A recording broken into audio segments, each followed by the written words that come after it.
Poland, and then Pakistan. So uh, for me, that's probably just chain migration. Poland is probably economic migration, but India and Pakistan is just a result of their continued uh, presence there. Uh, Today, 18% of the Brits are non-white. Mm. And I also had this thing, was it my perception of this film? No. And of course, the migrants being part of the lower echelon of economic, of jobs, and then the top, right? Even the Prime Minister today of England being Mm-hmm. non-white. So anyway, for positive and negative, there's that. I don't know what you guys think about uh, solutions or lessons that we get from those countries. And I'll start up with this. You guys remember when the Russians came, Mm-hmm. colleagues that I'd met in DC, and then we did a little sort of exchange, and they came. Of course, during that time, I had to learn quite a bit about how the Russian situation goes. And then as I went, uh, one of the things that they didn't like, and yet it seemed better than us, was that they divided the country into areas, decided how many jobs were not being filled, and a migrant could. They never called them immigrants for whatever reason. The migrants could apply to move to that region of Russia, of the Russian Federation, because the Russian Federation is the second net importer of migrants, Hmm. uh, because all the satellites, uh, the old Soviet satellites, both had received a lot of ethnic Russians, and they want to go back. I was there when the first invasion of the Ukraine came in, and there were a lot of Ukrainians, but they were really ethnically Russian. And Chupik and I went to the center, and she was handling them, and as a lawyer, trying to represent them and teach them what their real rights were, which were fewer because they weren't Russian anymore, and Russia didn't necessarily want them. But they knew that staying in the Ukraine wasn't any good. But anyway, but the economic part was, if you can get a permit to go to that region because they need your skills, then you can move to that region and have that permit and have that job. Uh, you need a permission to go there, not necessarily with a job, but because you could fill that category of your economic contribution, if you will. And so people from the satellite countries could be applied. But so that seemed positive, although everybody talked about the inefficiencies of that central planning, I guess. Uh, but the other one that I learned was when a migrant was arrested for doing or being in the country illegally, they had to go to jail until their country bailed them out. Hmm. Which of course many of those countries don't want those people back, and so they stayed in prison Oh, in wow. in the Russian Federation. Not so good. So No.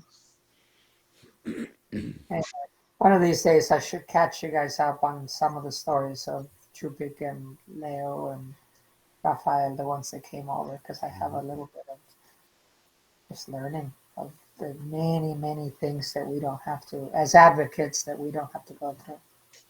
Yeah. Anyway, so that's how I started.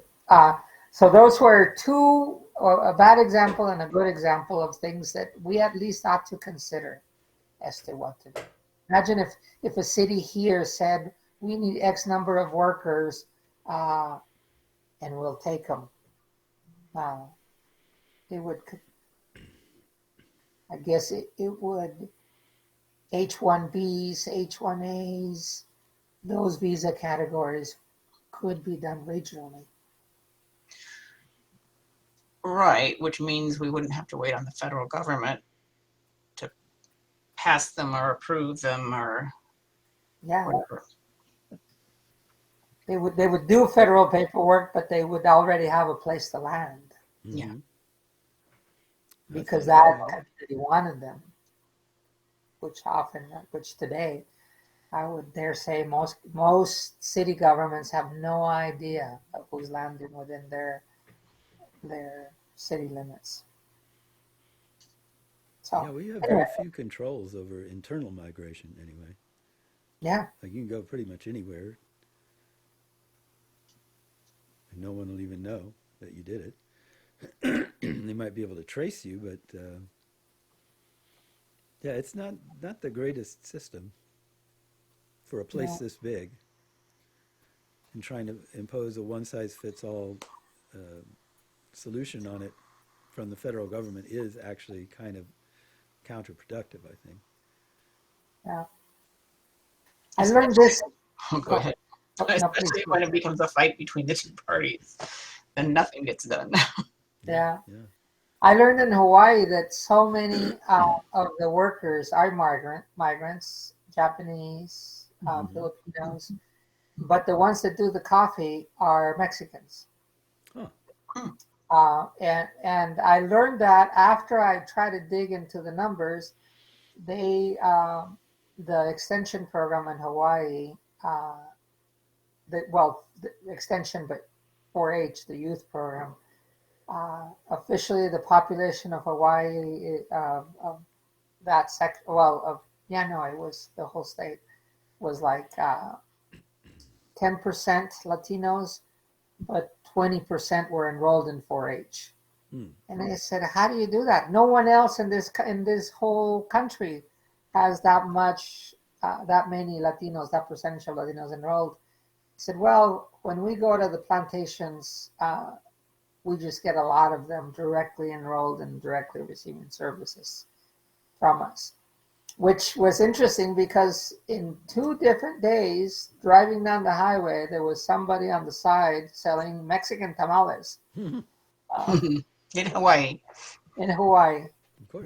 The first one we stopped, very expensive, $4 a piece, but they were really good. But it was non-Mexicans selling them, Oh, interesting. Interesting. and I couldn't get why that was going on. But it was fun. Spam tamales. They Yeah, got that spam sushi or whatever that's called over there. they do eat it up. Go to McDonald's, you Yeah. get your platter with spam. Ah. Okay. Don't want to think about it. Yeah, but anyway, that migration strata going to Hawaii is a normal thing, and I don't know how they're doing it. I would imagine H-1As assigned senators, whatever, Mm-hmm. but they don't have any problem with having the migrants do certain kinds of work. Again, regionally speaking, that's a U.S. region Yeah. Mhm. that would take it in. So we'll come back to the German one on the TikTok. But have you guys seen anything? I mean, the Canadian system of points we almost emulated 15 years ago. The bill got very far and then got wiped out. But other countries have set rules Mm-hmm. that may or may not have worked. So anyway. I wonder if in a place like Canada, if immigration is not as polarized an issue as it is here. I mean, my understanding is Canada's point system is more related to work than family. Is that right? Education. Mhm. But like during the sanctuary movement, people were coming through the U.S. going to Canada because U.S. wouldn't, like Salvadorians and Guatemalans, or that the U.S. wouldn't take, wouldn't. So they they were just passing through to get to Canada. Yeah, because it was easier. They would take them. I have a cousin that from Mexico, young couple, had one little girl, and one day they sold everything so they could buy plane tickets, and they flew into Canada and just threw themselves at the mercy. Hmm. Canada said, well, you don't have a degree, you don't know anybody, and we can't keep you here, but your daughter can. And because your daughter has to stay and you guys have the guardians, you can stay. Oh, Wow. interesting. It was Wow. like such a crazy thing. Pain. Yeah. So now they live there, and they've been living Huh. there for the last at least 10 years. Amazing. Our most northern cousins. Uh-huh. That's fascinating. Yeah. Probably doesn't Anyway, work that way very often. no. Oh, no. Anyway, I can come back to the German one whenever you guys are ready, the German example. Anytime. Points. Is it now? Sure. All right. So let me show you.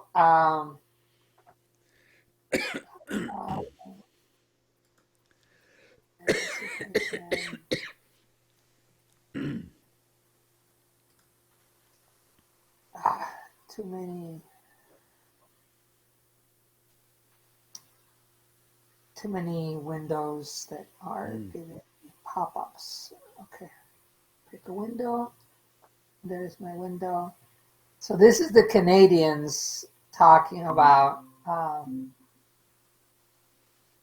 the German system, the German point system. So basically, 100 points. You get a lot of points if you know how to speak German. If you have well assimilated relatives, you can get a lot of points too. If you have been in Germany before, a lot of points. And if you've been in the European Union, you get points. And of course, if you have English or French, then you get 25 points. So you need at least 100 points to start up your application, as far as your minimum. And then, the TikTok I sent you talked about the green card. They're calling it the blue card. And that's to candidates with a university degree.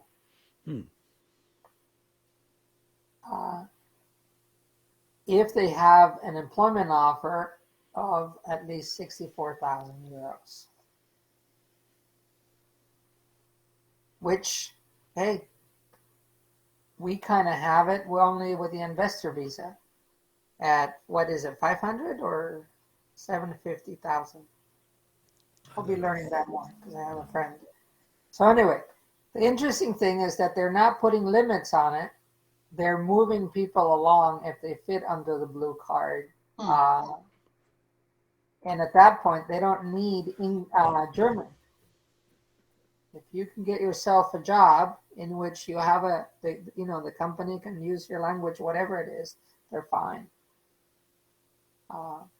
And then what they call derivatives here, that is the spouse of the person can also get a residency permit with a blue card.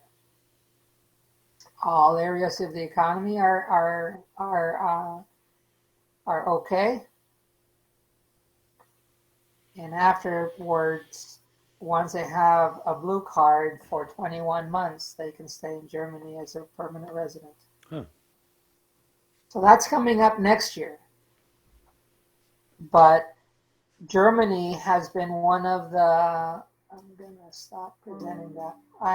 I'll paste it in the thing in case you guys want to see this one. All you have to do is Google it. But Germany was one of the countries that was very generous when all the refugees were coming out of Turkey, Syria. And it was very nasty things that fueled the extreme right, but the prime minister was very steady as to why she was doing it, and I think we're better. Anyway, there's an example of a new proposed and accepted solution because it's already been.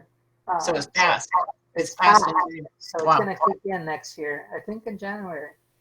They're moving fast. Well, that seems reasonably fair. Yeah.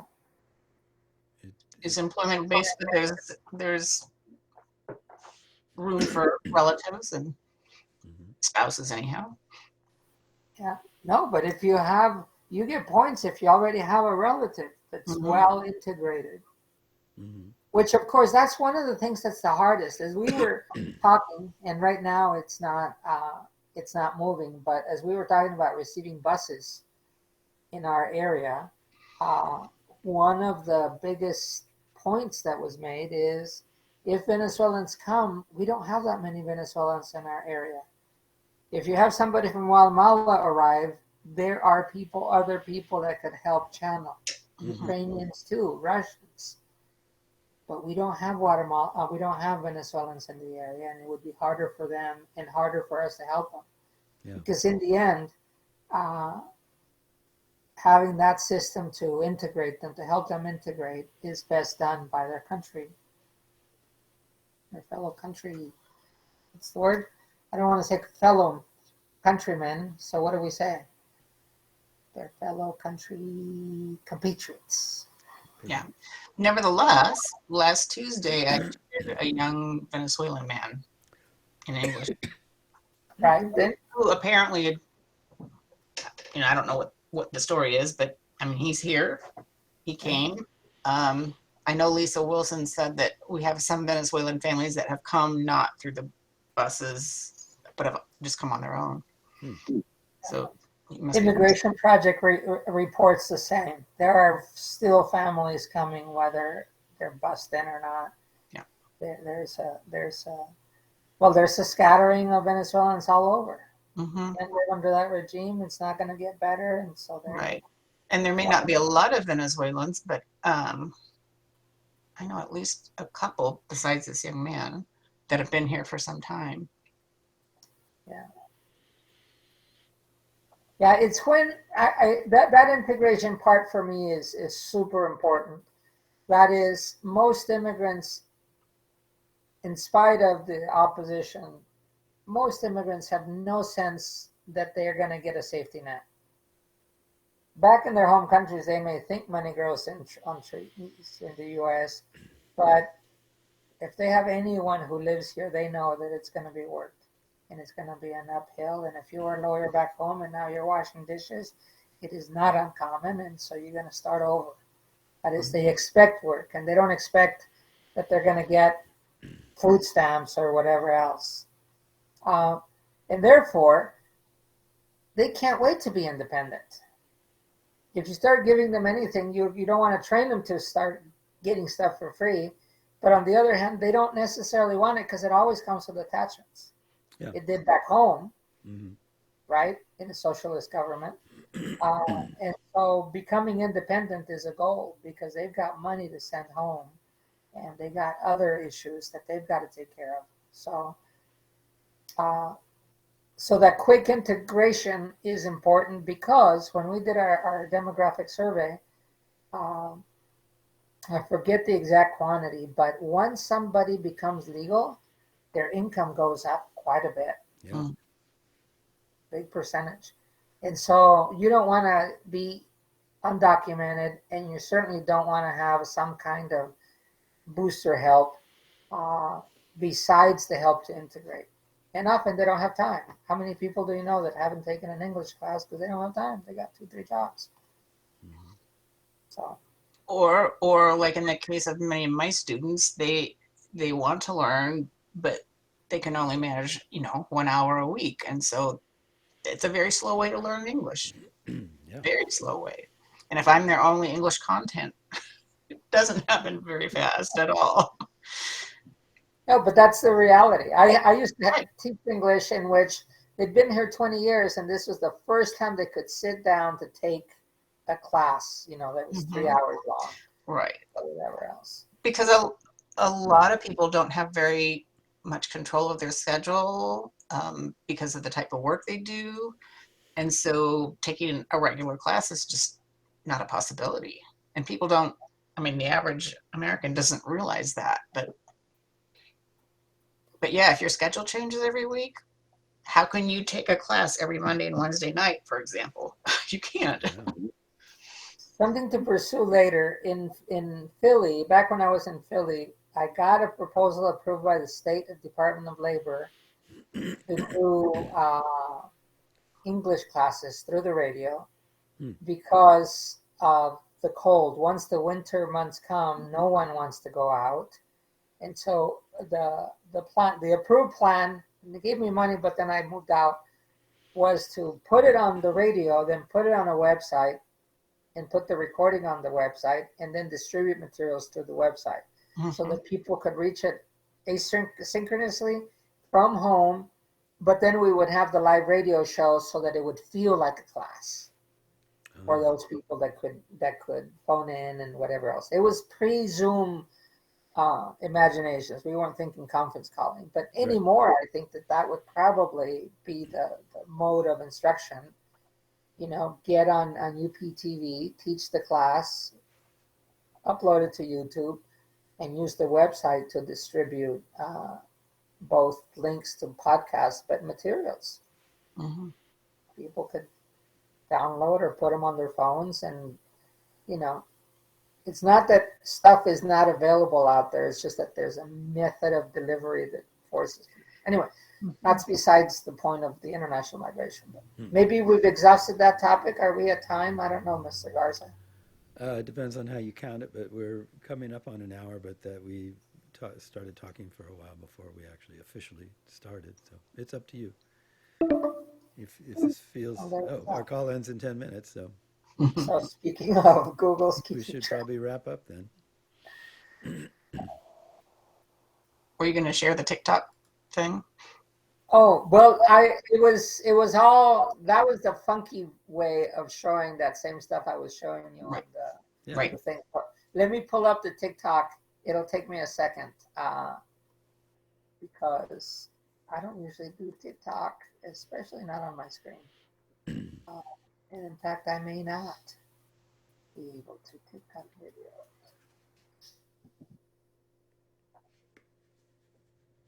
Go ahead and keep busy so I can get it. Yeah. Well, I can remind the listeners that this is CU Immigration on WRFU LP Urbana 104.5 M, 104.5 FM, and UPTV. So there you go. That didn't take very long. Oh, I have now found TikToks, but not that one. This one's the immigration from hell if you go to Germany. So the blonde lady was very funny. So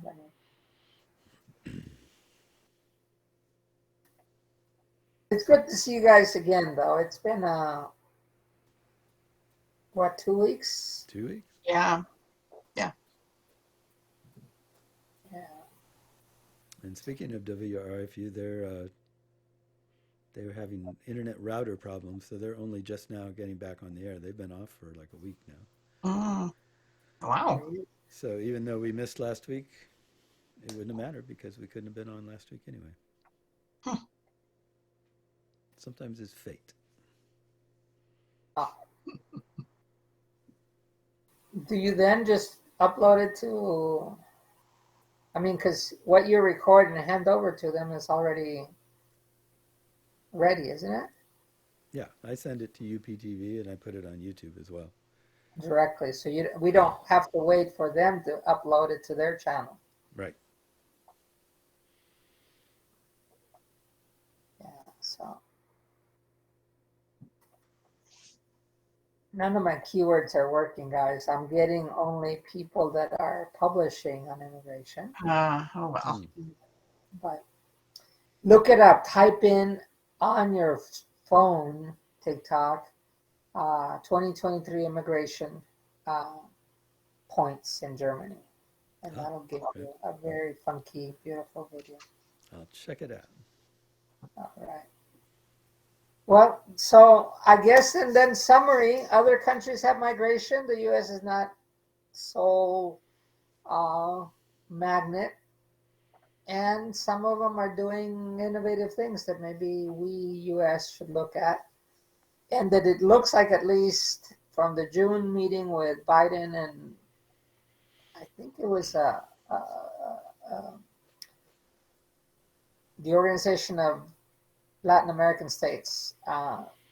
That's when he was proposing and inviting the Spanish to come to the meeting so he could hopefully announce something. They certainly made a deal with Mexico. So Spain has? no, Ecuador has a deal with Spain. Okay. And they got in trouble too because they wanted to bring them in like H-1Bs, come work and then go home. And then they started intermarrying with the locals. Makes it all which of course complicated. yeah, it all gets really messy. You know, when you share the same language, you have a good percentage of the same culture. And at least my experience is, and you're mysterious. As a Mexican traveling in Europe, but all the way up to Ekaterinburg, people looked at me a little bit differently, and they wanted to know about my pyramids. Yeah. A lot about the pyramids, you know, the Aztecs, the Mayans. I was like, wow, you guys come from a very, very interesting country. And Yeah. I was like laughing. It's not the reception I get in the U.S. For sure. I would go to places and they were like, oh, so interesting. Can we talk about Mexico? Well, I want to talk about Russia. No, let's talk about Mexico first. Right. So, Ah, anyway. fascinating. A celebrity. Yeah, it made me, in the pedagogic school, I was realizing that I actually spoke at the National Press Club in Moscow. During that visit, some friends, and Chupik was one of them, had arranged it. And we had a lot of people there, you know, really like stand up in the back of the room. Wow. They didn't just come for me. There were several of us presenting and trying to get a Russia-U.S. understanding of immigration.